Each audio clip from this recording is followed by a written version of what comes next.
Hello and welcome. We are back in the office looking at insurance company stuff. We talked about looking at policies. We've mentioned that on the podcast several times. So today we're going to look at some information pertaining to, we're looking at Blue Cross Blue Shield, particularly Independence Blue Cross Blue Shield, but it's an example of looking at an insurance company's policies and how it relates to coverage for your patients. So right now we have the Blue Cross Blue Shield companies and licensees website open because when I first started, I didn't realize that Blue Cross Blue Shield is like basically the parent, and then there's local independent companies that would then deliver the insurance. So for Pennsylvania in particular, there's Capital Blue Cross Blue Shield, Independence Blue Cross, and then Highmark Blue Shield and Highmark Blue Cross Blue Shield. Now I tried to get it into network with Capital Blue Cross, but I couldn't because they only have certain counties that they service. So if I have someone that has Capital Blue Cross, I could submit to my local, and for them, it's considered Independence Blue Cross. So we're looking at this page. Everything's linked in the description for everything we're going to go through. So if you're interested in finding policies and information about what's local to your area, whatever state you're in, one thing to know is that Blue Cross Blue Shield, they're the parent company, let's say, and then it's all these other independent companies that provide the insurance. Find your state, click through, look at some stuff. Chances are your state is not going to have four like ours, but New York, Pennsylvania, probably California are going to have multiple because they're bigger, servicing more people in a more vast area. And one thing you'll see on here is there's a lot of like Highmark Blue Cross Blue Shield for different states, and we've taken policies for out-of-state individuals. Like they might be located in Pennsylvania, but their company is like Arizona. But you would bill to your local, which would be Highmark. You had to apply separately for each of these to become credentialed with them? Yes. So Highmark Blue Shield and Blue Cross Blue Shield were one application. For that one in particular, it was, there's a bunch of different plans under Highmark Blue Shield and Blue Cross Blue Shield, but it was one application for both of those. And then Independence Blue Cross, one application, and then it was for all of their different plans. So like Keystone Health Plan East or Personal Choice. There's a whole list of different plans that are under Independence Blue Cross, but it was one application for all of those plans. We also take Aetna, few others. Yeah, Aetna, Cigna, United Healthcare, Medicare, and the Federal Employee Program, which is... it's a separate thing. Yeah, it's like that also gets billed through the local, which would be Highmark for us. But that one in particular, it's also actually listed as a top, but it's a federal company. Is Aetna similar to this, where there's a parent and then a handful of locals? Yeah, they have. So Aetna's, they've got Meriton. They've got a couple of other ones too. So Aetna's a little less than this. They don't have as many like subsidiary companies underneath of it. Did you have to apply separately to multiple independent companies for Aetna too? Yeah, Meriton was one in particular. I just didn't realize that they were like an Aetna company. The other thing too is when you're doing your applications for the insurance companies, if you are not a Medicare provider and you submit your provider enrollment application and you don't check that off and then you become a Medicare provider, you have to make sure that you go back to those insurances and get added as a Medicare provider, because otherwise you're not on the panel for like Medicare Advantage specific plans, which we're going to talk about today. So long story short, when you're getting credentialed with insurance companies, it's going to involve multiple subsidiaries for a parent company in some cases. Mm-hmm. Blue Cross Blue Shield being one of them, Aetna being another. Cigna was like this too, I guess? Cigna, no. So Cigna was just Cigna and Cigna Medicare, which again, making sure that you're in network with both the commercial and the Medicare specific Advantage program. If you didn't check it off when you did the application, you can't take the specific like Cigna Medicare or Aetna Medicare unless you are in network with that specific plan. So United, were they like this too? Yeah, United, the same thing. They have the Medicare piece and the commercial, but the commercial, it was all like one. It wasn't like all these separate. But you had to apply to the Medicare side and the commercial side separately. Yes, yeah. And it was a checkbox for some of them. My issue was I became a provider, like a commercial provider for some insurances before I became a Medicare provider. So then that's where I had to like go back and check those boxes that I didn't realize. So it's easier if you're doing this for the first time to check all the boxes the first time and you get it done right away. Yes. If you know what you're doing going into this, it can be a much shorter process. That's not to plug our services, but that's something that Felicia would walk you through if you worked with us, or, we're telling you how to do it right now. So give it a crack if you're getting into this process right now. Yeah. Okay, with all that said, we're going to dig into Independence, Blue Cross, their policies a little further to really get into coverage and how to examine what your patient's coverage actually will be. So this is just the basic Independence website that just talks about nutrition counseling. And on this one in particular, it just says at the top that the insurance covers up to 6 visits per year at no cost to the patient. And there's a little star next to it to say that basically not every plan has nutrition counseling as a benefit. So in general, most of their plans, 6 visits per year, but it's very dependent upon the plan that the member has. Most often they have 6 visits though. Yes, most often the commercial plans have 6 visits. All right, so this is the commercial medical policy for Independence, and this policy in particular is under Preventative Care Services. So when you're looking for medical policies, so again, we're in the commercial section right now, but when you're looking at medical policies,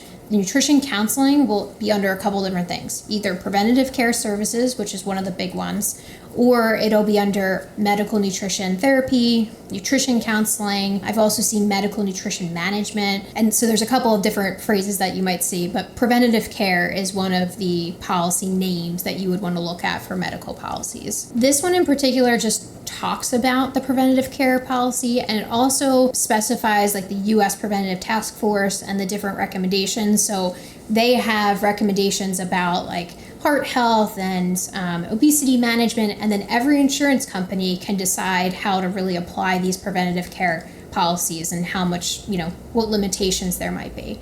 At the bottom of this policy, there's a whole bunch of different blocks. This is all just revisions and different updates that they had to the policy. So those are required to be listed here. So a lot of this is just what's been updated, but this doesn't really have too much in it except for saying that here's what our preventative care covers. It does mention nutrition counseling. It doesn't really say much about nutrition counseling, and you have to go to the separate PDFs that are attached in the preventative care policy. Are they attached from here? So they're attached from the main policy, medical policy website. So this is the commercial medical policy landing page, and then at a tab over to basically, this one is in alphabetical order. Not all of them are in alphabetical order, and not all of them have a search bar, which is obviously not very convenient.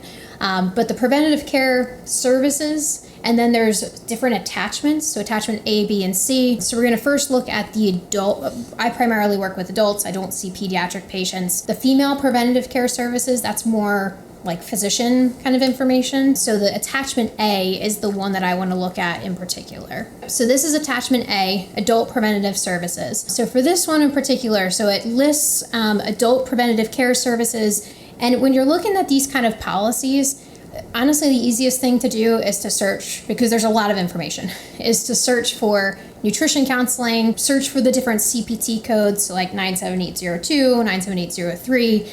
That's kind of the easiest way to really start sifting through all this information, because there's just kind of a lot here, and a lot of it doesn't relate to dietetics. All right, so we've got nutrition counseling for weight management. So that's listed under therapy and counseling. And this specifies that this is one of the preventative care sections that is covered. So now we want to find, what exactly is covered for nutrition counseling for weight management. So we're going to scroll all the way to the nutrition and counseling for weight management, or you can do a search. So here we've got nutrition counseling for weight management, performed on a one-on-one basis, so non-group setting. So that's important because 97802 and 3, so 02 is the initial, 03 is the follow-up, but 04 is not listed here. So for weight management as a preventative service, it says the 6 visits per year again. There's also other codes in here, there's a G code, which is needing like a second referral, but we could see that there's CPT codes that we want listed. Now for ICD-10 codes, it says NA. Some insurances will have limitations on the different diagnosis codes that can be utilized for preventative care. This is something common with like Aetna, for example. They have limitations on the different ICD-10 codes that are going to be actually covered. Independence, Z7 1.3, BMI codes, all of those can be utilized because there's no exclusions to the ICD-10 codes. So at a baseline, you can just bill Z7 1.3, which is dietary counseling. Counseling and surveillance, yep. And that alone is going to get you through to being billable for seeing patients through this plan because it says NA there. Yep. There's no restrictions for ICD-10 codes at all. No restrictions for their commercial policy. That's the most important thing to check. I think that's where most people run into problems is they don't have an appropriate diagnosis code. Most insurance companies aren't this lenient. Yes, especially now a lot of insurances have gotten rid of like the Z7 1.3 and they have limitations as to like certain BMI ranges or like a medical diagnosis like obesity, like an E code needing to be listed for a patient to have coverage. Generally speaking, there's a lot of patients that have some kind of heart, kidney, some kind of code that's going to qualify them for care, obesity, whatever. A lot of insurance companies will take BMI codes too. So it's not that hard to get a code, an ICD-10 code that's billable. Mm-hmm. It's just an extra thing you'll have to do in a lot of cases, but in the case of Independence Blue Cross here, that's not as much of a concern. Yeah, and it's just a little bit more legwork on your end to get, either referral or medical records that have a specific ICD-10 code on there before the appointment for other insurances. But other than that, with Independence, it's pretty straightforward. 6 visits, any ICD-10 code, and, initial and follow-ups are covered. So. And if you do need that diagnosis code, it's as easy as calling the doctor's office and asking them to fax you over a document with their letterhead and the diagnosis codes. It can be their whole medical record. It could be just the doctor writing on a script pad with their letterhead. As long as you have it on file, you're good. Yep. All right, so the next one we're going to look at is the Medicare Advantage policy. Now, this one is attachment C. So this one in particular, the one that we're looking at, this is the specific information about the coverage for Medicare Advantage individuals. Now, there's a separate policy that has the specific ICD-10 codes that are covered. So this one in particular, we're just going to look for medical nutrition therapy. The 97802 is what I would generally search here. So we could see here, medical nutrition therapy. Key things here, frequency. 3 hours of one-on-one medical nutrition therapy services are covered as preventative. In subsequent years, 2 hours are covered each year. So this is very different than the 6 visits per year for commercial plans to 3 hours and then 2 hours after that. Now you can see here for CPT codes, the individual initial session, 97802, individual follow-up, 97803, and also a group, which is 2 or more individuals, is listed here as covered. And then it says ICD-10 diagnosis codes, see attachment C1, which we're going to show you that as well. Now, if you have a patient who has this Medicare Advantage and let's say they need additional visits because 3 hours is really not that much time, especially if someone's newly diagnosed with like chronic kidney disease, that's where this G code would come in. So the G0270 follows a second referral. So you would have to get a second referral from a physician. And you can see here it says like same year for a change in diagnosis. So let's say their A1C increases. If let's say they have kidney disease, their potassium levels increase. It could really be anything, but you have to have medical documentation from a physician and a new referral stating that additional time is recommended. So this is the medical nutrition therapy ICD-10 codes for the Medicare Advantage specific policy. So this is that attachment C1. These are all of the accepted ICD-10 codes for someone who has Medicare Advantage. Now, you could see listed under here, there's all sorts of diabetes codes. There's, so they cover, Medicare covers diabetes and renal disease. Independence Medicare Advantage, they're following Medicare guidelines. So they're covering diabetes and renal disease. But there's a whole list of codes here. So what I usually do is I would reach out, get a referral from the physician, and I just cross-check, make sure that this is, whatever code I'm receiving is the code that's going to be listed here on this medical policy. This has all of the codes that they take for their Medicare Advantage. This makes it pretty easy to just be able to search through, make sure that you have a billable code. All right, so in general, when you are starting to look at medical policies, there's a couple of things to keep in mind. This is usually my first step before I would, we would call an insurance company, is we first want to check the medical policy, because if it's specified like Medicare Advantage, if it's specified that they're only covering these certain codes, calling the insurance for a different code, they're going to say, no, it's not a covered code. So if you have this information before you call, you're asking more specific questions and making sure you're getting the correct information. There's also a spot on the website in the provider section to sign up for these different policies and their updates. That's going to be really important, because when you're in private practice and you're seeing patients, you want to make sure that you're staying the most up to date with these different medical policies. And you're generally going to get either 30, 60, or 90 days, depending on the insurance company, a notification as to if a policy is going to change or update. That way you could stay ahead of the curve and make sure that if there's a change that's going to happen with, ICD-10 codes, or a change that's going to happen with coverage, that you're well aware of that before that change happens, and then you're eating the cost of that because you didn't realize that there was a change. It's important to consider that it doesn't take too long before you're familiar with the policies, and then you don't really need to check it for everything.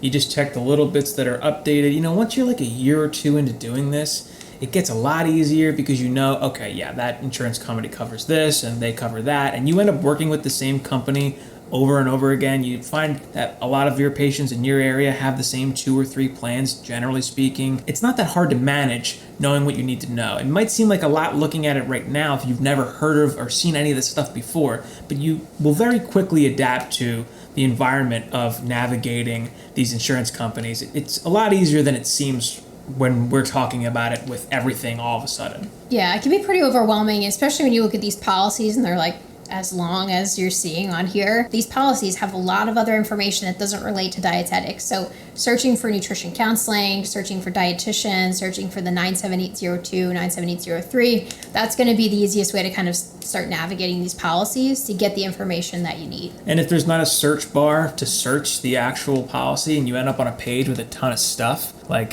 maybe this one where you're trying to find a specific thing and it's a mile long, Control F is going to open up a little search window. You can type the term you're looking for, and it'll just snap to whatever you're looking for on the page. So that's pretty much an overview of Independence's medical policies. First step, I always look at the policy, and then we call to verify benefits for a patient if it's especially like a new plan or a different plan.